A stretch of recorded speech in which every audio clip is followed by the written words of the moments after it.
নমস্কার, শাওন পাকশালাতে সবাইকে স্বাগত জানাই। আজকে আমি বানাবো তিতা চচ্চড়ি। তার জন্য আমি উচ্ছেটাকে পাতলা পাতলা করে কেটে নিয়ে ধুয়ে রেখেছি। আলু পাতলা পাতলা করে কেটে ধুয়ে রেখেছি। সজনে ডাঁটা পাতলা পাতলা ছোটো ছোটো করে কেটে ধুয়ে রেখেছি। আর বেগুন ছোটো ছোটো পাতলা পাতলা করে কেটে ধুয়ে রেখেছি। আর কুমড়োটাও তাই।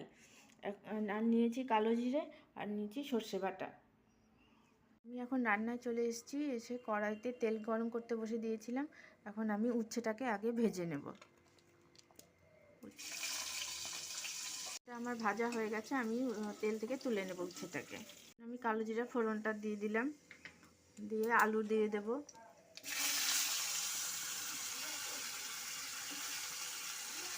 দেবো কুমড়া,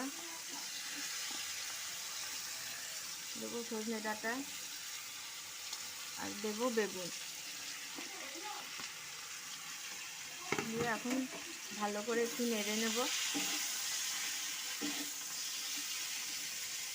দিচ্ছি স্বাদ মতো লবণ, দিচ্ছি হলুদের গুঁড়া, হলুদ দিয়ে ভালো করে নেড়ে নিয়েছে। এখন আঁচটা মিডিয়ামে দিয়ে একটু ঢাকা দিয়ে দেব। এখন আমি ভাজা উচ্ছেগুলো দিয়ে দেব, দিয়ে ভালো করে নেড়ে নেব। নেড়ে নিয়ে আমি পরিমাণ মতো জল দিয়ে দেব। ভালো মতো নেড়ে নিয়ে আঁচটাকে মিডিয়ামে দিয়ে ঢাকা দিয়ে দেব। মিডিয়ামে রেখে আমি ঢাকা দিয়ে চলে গেছিলাম 5 মিনিটের জন্য। 5 মিনিট পরে ফিরে এসে ঢাকনাটা নামিয়ে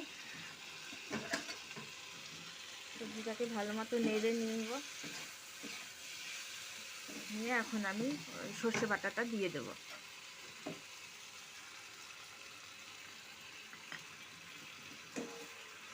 আপনারা সর্ষে বাটা দিয়েও করতে পারেন, এমনিও সর্ষে বাটা ছাড়াও করতে পারেন। তাহলে একটু ধনের গুঁড়ো দেবেন।